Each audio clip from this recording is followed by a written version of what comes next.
Muy buen día a todos. El día de hoy les voy a hablar acerca de la ponencia denominada Bioética y el Derecho de los Animales, la cual fue escrita en coautoría por los doctores Ramar Mendoza Díaz, Carlos Enrique Levet Rivera, Lourdes María Cordero Pulido, Rafael Marcelino Pérez Enríquez, José Miguel Pérez Enríquez y una servidora Modesta Lorena Hernández Sánchez, todos adscritos a la Universidad Veracruzana. Esta ponencia forma parte del Congreso Academia Journals de Chetumal. El objetivo de esta investigación consiste en profundizar en la relación que existe con los animales no humanos, desde la perspectiva del derecho y la filosofía moral, presentando argumentos que coadyuven a generar propuestas que propicien la consolidación del derecho de los animales en la bioética. A partir de una investigación documental de tipo exploratoria cualitativa, se plantean los adelantos científicos y biotecnológicos propios de la posmodernidad que han favorecido el surgimiento de nuevos paradigmas con relación a la ética. En tal contexto, se contemplan aspectos relacionados con el empleo de animales de experimentación, los dilemas que derivan de los beneficios que obtienen los humanos por dichas prácticas, el daño potencial para el animal y la no obstaculización en las investigaciones científicas. En conclusión, se considera la importancia de crear comités institucionales para el cuidado y el uso de los animales, que se encarguen de concebir y asesorar en aplicación de códigos de bioética que contemplen pautas para el uso de animales dentro de los marcos legales previstos. Asimismo, dentro del desarrollo de la ponencia, planteamos diversas generalidades que atañen a la bioética, partiendo de los antecedentes históricos y filosóficos de la materia, con el propósito de definir algunos principios fundamentales con un sesgo ecológico hacia el derecho animal. Se pretende resaltar la importancia que tiene la regulación de los derechos de los animales al dotarlos de los mínimos de igualdad y equidad a la vida animal, como entes jurídicos independientes de sus propias regulaciones. Asimismo, enfatizamos que la bioética es descrita como una ciencia de responsabilidad porque toma sobre sí los principios aplicables según las circunstancias, observando los compromisos y evaluando las consecuencias. Dicha palabra fue acuñada en 1970 por Van Rensselaer Potter, un bioquímico dedicado a la investigación oncológica, que en ese mismo año publicó un artículo titulado Bioética, la ciencia del futuro, y un año después su libro Bioética, un puente hacia el futuro. En tales obras explicó la necesidad de crear una nueva ciencia que uniera a la biología, la medicina y la ecología, bajo el estudio de los valores y los derechos, con el ánimo de contribuir en un mejor futuro para la especie humana. A lo largo de las siguientes décadas, esta disciplina ha experimentado un desarrollo significativo con diversas contribuciones notables, como por ejemplo la Enciclopedia de Bioética de Warren Reich,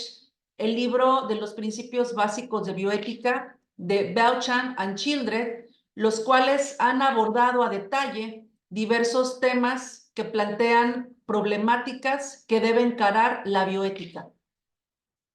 De acuerdo con Miguel Andrés Capó Martí, actualmente la bioética abarca no solo los aspectos tradicionales de la ética médica, sino que además incluye una ética ambiental con los debates sobre los derechos de las futuras generaciones, el desarrollo sostenible, entre otros.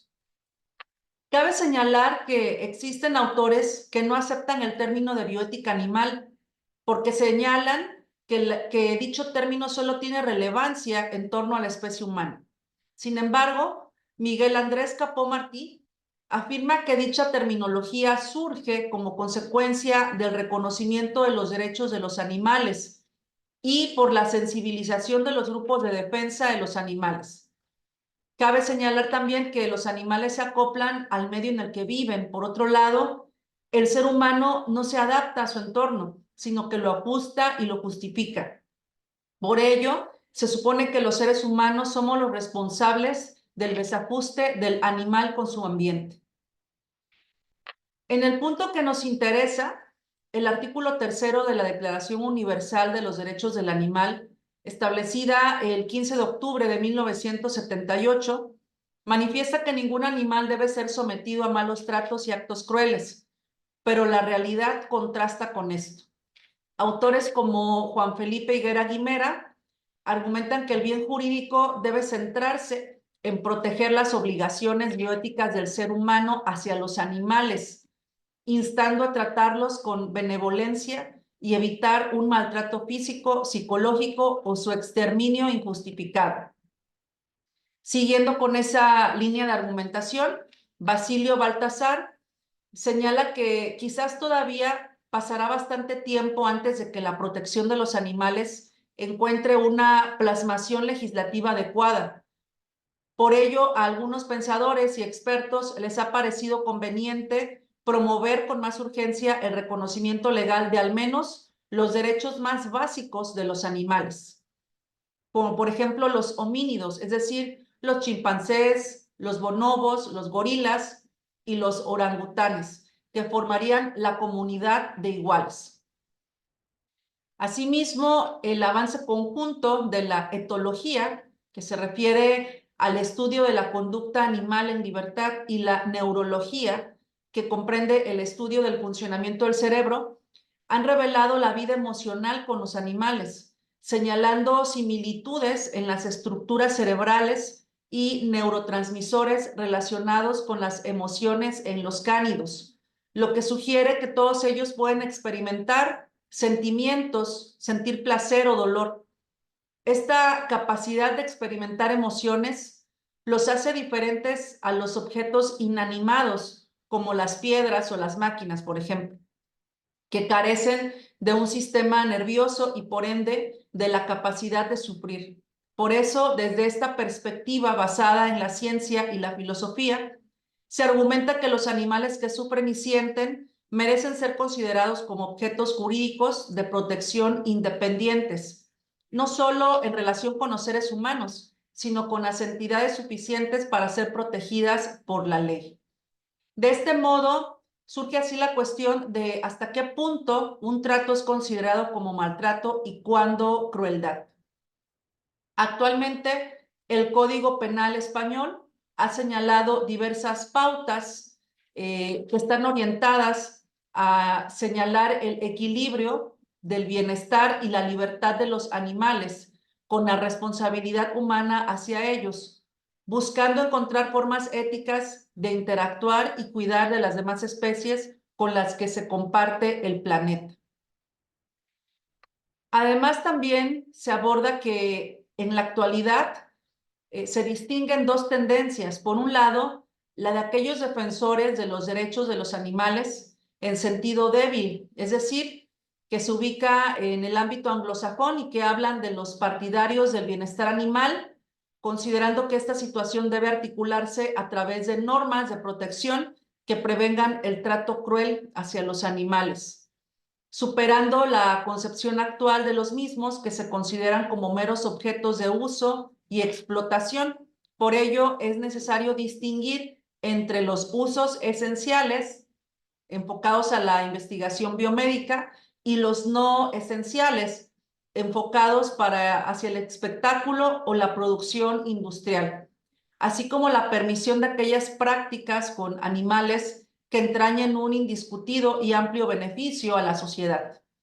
Por otro lado, los llamados animalistas son aquellos que critican que la ley no solamente intervenga para reprimir conductas en las que se hagan los animales objeto del maltrato o de sufrimientos innecesarios, no justificados por fines socialmente reconocidos, o que sostienen que no hay razón para distinguir entre los derechos humanos y el derecho de los animales, basando tal razonamiento en el derecho a la vida y a no ser matados arbitrariamente en lo que al ser humano se refiere. A través de la idea de la comunidad de los iguales, esta corriente doctrinal se entiende como una comunidad moral dentro de la cual se aceptan determinados principios o derechos morales fundamentales, haciendo valer ante la ley el derecho a la vida, la protección de la libertad individual y la prohibición de la tortura, en donde se equipara al ser humano con los grandes simios, los chimpancés, los gorilas, los orangutanes, en lo que se ha denominado el Proyecto Gran Simio, que establece derechos legales en la materia que nos ocupa y que darían lugar incluso a una responsabilidad penal para dichos animales. En conclusión, a grandes rasgos, tenemos que la implementación de la Declaración Universal de los Derechos del Animal, junto con la consideración de la bioética animal, emergen como una herramienta crucial que invita a repensar nuestra relación con los animales, de tal modo que se encuentre un equilibrio ético que reconozca sus derechos y promueva su bienestar. Por ello, a través de la bioética animal, se advierte la necesidad de cambiar la forma en la que se trata a los animales. De ahí la importancia de establecer reglas claras que manifiesten un equilibrio ético que los proteja y obligue a cuidarlos y respetarlos. Muchas gracias.